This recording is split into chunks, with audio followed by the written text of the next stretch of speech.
ดั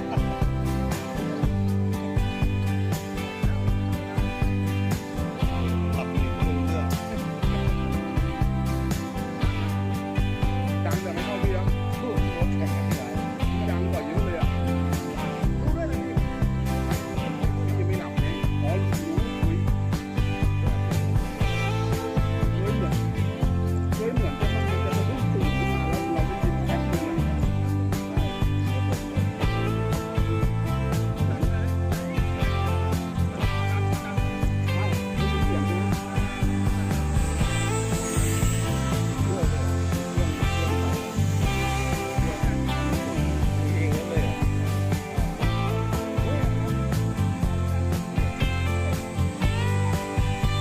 ตัดหน้าเขา ใช่แต่ว่าของพี่มันเป็นเครื่องมันสายแบบเหมือนคนป่วยเลยเว้ย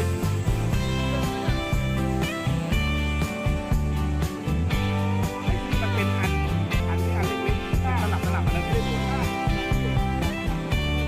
นี่เป็นเครื่อง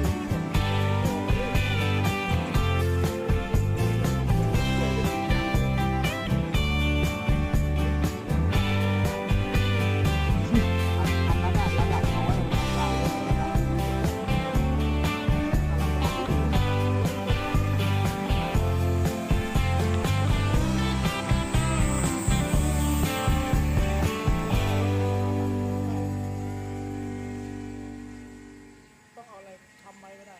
แต่ดีแล้วการคนมีการหายใจได้สะดวก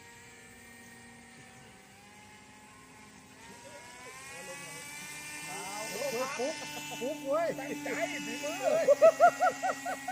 แล้วลากไก่ด้วยนะ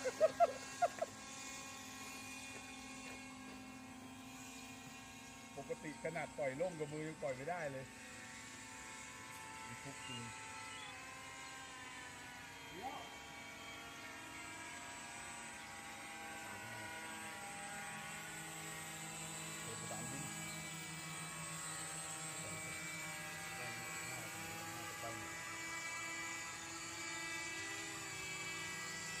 ตีตูด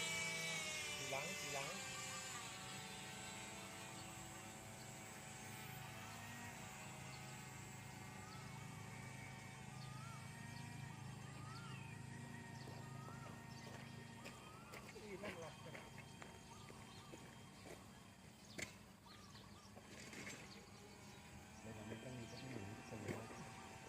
ถ้าหล่นนี่ลิซซ่อมนะ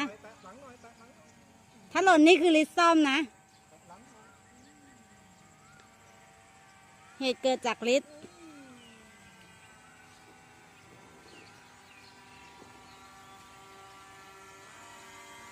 เฮ้ย จะเฉี่ยวกันแล้ว